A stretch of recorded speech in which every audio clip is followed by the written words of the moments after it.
किसान साथियों राम राम। आशा करता हूँ आप सब ठीक ठाक होंगे। साथियों, आज मैं आपको एक ऐसा सरकारी खेल समझाना चाहता हूँ कि इस खेल के बारे में बहुत ही कम किसानों को पता होता है कि 1-2% किसान को ही पता होता है।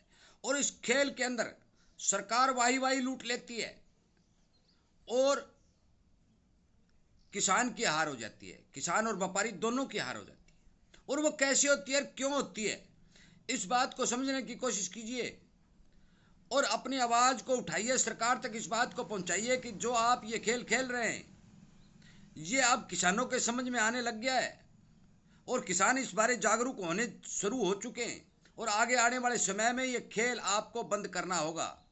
साथियों, मैं आपको इसी तरह के जो सिस्टम सरकारी हिसाब किताब से देश के अंदर चल रहे हैं उनके बारे में अवगत कराने की भरपूर कोशिश करता हूँ। किसान की पल पल की खबर लेकर के किसान की आवाज़ उठा करके सरकार तक पहुंचाने की कोशिश करता हूं। और ये आपसे मांग और विनय निवेदन करता हूं कि आप ज़्यादा से ज़्यादा इस वीडियो को शेयर करके सरकार और सरकार के नुमाइंदों तक पहुंचाने की कोशिश करें ताकि उनकी ये आँख खुल सके।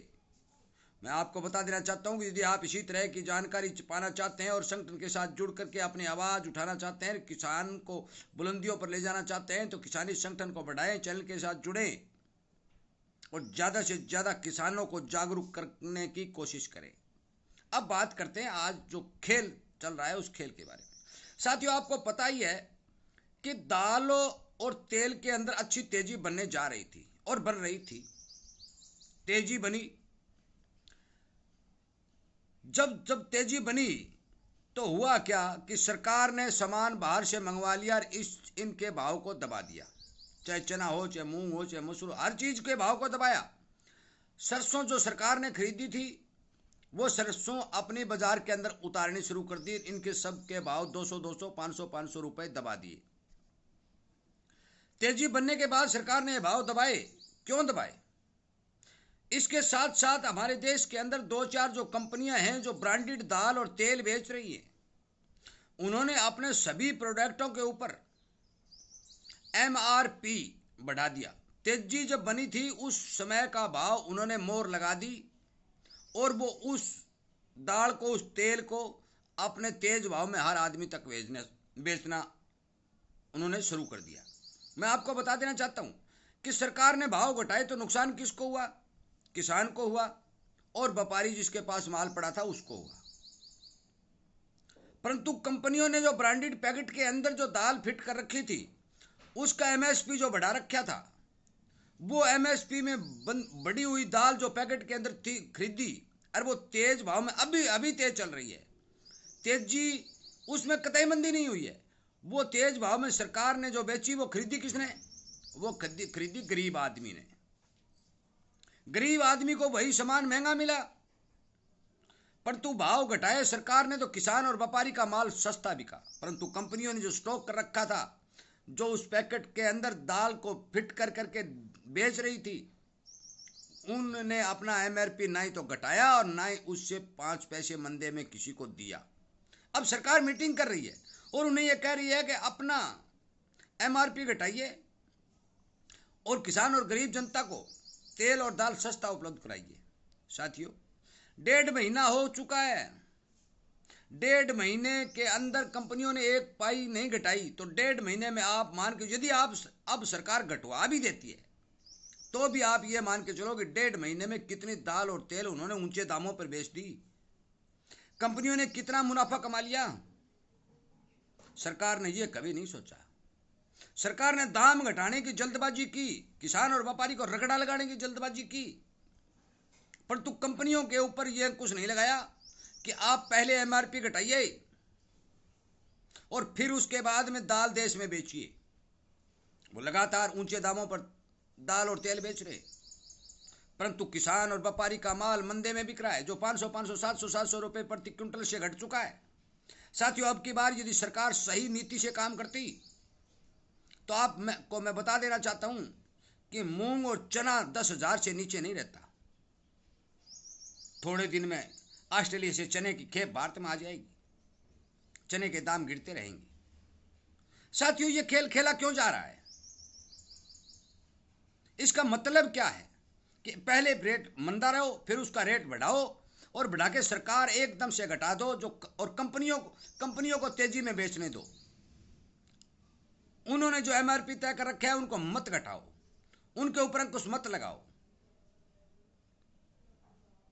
साथियों, जो इस देश के अंदर सरकार ये कह रही है कि तेल और दाल का उत्पादन बढ़ाइए, तो फिर किसान को भाव देने में हिचकिचा क्यों रही है, पीछे क्यों सरक रही है? सरसों बढ़ने शुरू होती है उससे पहले ये अपनी सरसों बाजार में उतार देते हैं, और जो सरसों 5650 खरीद कर उसकी किराया भाड़ा लगाकर 5900-5800 रुपए सरकार के गोदाम में पहुंचती है, उस सरसों को ये व्यापारियों को 2500-5500 में देते हैं।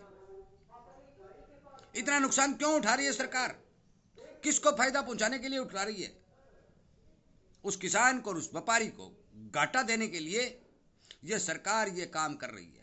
मैं आपको बता देना चाहता हूं कि जिस बड़ी कंपनी ने अपनी पैकिंग कर दी, उस पर मार्का लगा दिया, वो कतई एक पैसा नहीं घटाता। तो सरकार क्यों ना उसके ऊपर कुछ क्यों नहीं लगा रही? जब किसान के ऊपर और छोटे व्यापारी का माल सस्ते में खरीदा जा रहा है, तो कंपनियों का माल तेज क्यों बिक रहा है? साथियों, इस देश की यही विडंबना है। 2-3-4 महीने जो कंपनियां तेज माल बेच जाएंगी, अपना मुनाफा लेकर के अपना कोटा पूरा कर जाएंगे, उसके बाद घटो या ना घटो उससे कोई मतलब नहीं होता। किसान और व्यापारी चपेट में आ जाएगा। आज बरसात की बहुत ज्यादा कमी दिखाई दे रही है। सरकार पानी की एक बूंद के लिए ये कह रही है कि पानी बचाओ, तो पानी किसान बचाएगा जब आप दोगे। आप पानी दे ही नहीं रहे हो। आप नहरों का विकास कर ही नहीं रहे हो, जलाशयों के अंदर पानी का प्रबंध कर ही नहीं रहे हो। किसान कहां से पानी बचाएगा? बरसातें हो नहीं रही है, भाव आप दे नहीं रहे हो, फायदा कंपनियां उठा रही हैं। साथियों, एक ऐसा खेल जो चल रहा है, उस खेल के बारे में मैं आपको पूर्णतः समझाना चाहता हूं, और आपके समझ में आ भी गया होगा कि एक बार भाव को बढ़ाना जिससे कंपनियां अपना ऊंचा रेट स्थापित कर सकें, और फिर भाव को गिरा देना जिससे कंपनियां उसी रेट पर सामान बेच सकें। ये इस देश के अंदर चल रहा है। कल परसों ही मीटिंग हुई है, और उस मीटिंग में उस कंपनी वालों को आदेश दिया है कि आप एमआरपी घटाइए, परंतु वो एमआरपी नहीं घटाएंगे, वो उसी रेट में बेचेंगे, उनको कोई पकड़ने वाला नहीं है। परंतु किसान और व्यापारी का माल अब मंदे में जाएगा, क्योंकि बाहर से लगातार जीरो इंपोर्ट ड्यूटी लगा करके देखिए, किसान को नुकसान, व्यापारी को नुकसान और देश को नुकसान। बिना ड्यूटी से बाहर से सामान मंगाया जा रहा है। महंगाई का रोना रो रहे हैं, झूठा रोना। कहां महंगाई? किस चीज की महंगाई? आज बरसात नहीं, एक एक दाना किसान खेत से उठा के लाता है, उसके 10-10, 5-5 जीव खेत के अंदर काम करते हैं। ये कड़कड़ाती धूप और ज्यादा से ज्यादा सर्दी के अंदर वो खेत में काम करता है, जब जाके अन्न पैदा होता है। इतनी मेहनत से पैदा किया हुआ अन्न, उसके भाव किसी को कोई पता नहीं क्या हो सकता है। कमी आएगी तो बाहर से मंगा लेंगे। तो फिर किसान को बिजाई के लिए क्यों कह रहे हो? बाहर से मंगवा लो। साथियों, मैं आपको बता देना चाहता हूं कि मैं ज्यादा लंबा वीडियो नहीं बनाते हो। आपसे भी निवेदन करता हूं, यदि आप इसी तरह कुंभकर्ण की नींद सोए रहे तो आने वाले समय के अंदर ये कंपनियां पूरी तरह से आपके ऊपर हावी हो जाएंगी, और आपके साथ इसी तरह का खेल खेला जाएगा। इसलिए कृपया करके जागृत होइए और सरकार से मांग कीजिए। मैंने चुनाव के समय भी कहा था, अभी दिल्ली की सरकार आपके घर घर आने जा रही है। आप हर एक नेता से, पार्टी से कोई मतलब नहीं, हर एक नेता से इस बात का जिक्र कीजिए कि आप जो नीतियां बना रहे हैं वो नीतियां किसान और व्यापारी के खिलाफ हैं, और इससे किसान और व्यापारी को बहुत ज्यादा नुकसान हो रहा है। यदि किसान मारा जाएगा तो देश मारा जाएगा। इसलिए कृपया करके मेरे इस वीडियो को ज्यादा से ज्यादा शेयर करके सरकार और सरकारी नुमाइंदों तक पहुंचाने की कोशिश करें, ताकि उन्हें इस बात का पता चले कि किसान को आपके हाल हलचल का पता चल चुका है। आप जो काम कर रहे हैं वो सही है या गलत है, उस पर पुनः विचार करें, अपनी नीतियों में बदलाव करें, और किसानी को बचाने के लिए देश के अंदर युद्ध स्तर पर काम करें, पानी की व्यवस्था करें, ताकि किसान खुशहाल हो सके। साथियों, लंबी बातें हैं, वीडियो बहुत लंबा बन जाएगा, इसलिए मैं मोटी मोटी बात आपको बता देना चाहता हूं कि आप अपने दिमाग को घुमाइए, अपने दिमाग पर जोर देकर देखिए कि हमें भाव क्यों नहीं मिल रहे हैं, हमें पानी पूरा क्यों नहीं मिल रहा है, हमें नकली खाद दवाई क्यों नहीं मिल रही। इस तरह की बातों पर विचार कीजिए। यदि आप इस तरह की बातों पर विचार करेंगे तो आपको खुद ब खुद समझ में आ जाएगा कि यह कहाँ किस तरह का खेल किया जा रहा है। कृपया करके मेरी बात पर ध्यान दें, इग्नोर न करें। हर साथी तो इस वीडियो को शेयर करें, और जिन किसान भाइयों को इस तरह के विचारों को सुनना है और इस तरह के विचारों से सहमत हैं, वो इस चैनल के साथ जुड़ें। इस चैनल के ऊपर किसानी पक्ष के हर मुद्दे को उठाया जा रहा है। रोग, बीमारी और भाव आदि के बारे में पूर्णतया किसान को जागृत और सचेत किया जा रहा है। इसलिए कृपया करके मेरा आपसे विनय निवेदन है कि आप अपना यदि कोई सही प्रश्न है तो कमेंट में करें, गलत कमेंट साथियों मत करें, क्योंकि किसानी चैनल है, किसान की आवाज़ उठाने के लिए बनाया गया और किसान की आवाज़ उठाता ही रहेगा। कृपया करके अपने सभी दोस्तों को शेयर करके इस बात की जानकारी देने की कोशिश करें। वीडियो सुनने के लिए, चैनल को प्यार देने के लिए और लाइक व कमेंट करने के लिए आपका बहुत बहुत धन्यवाद।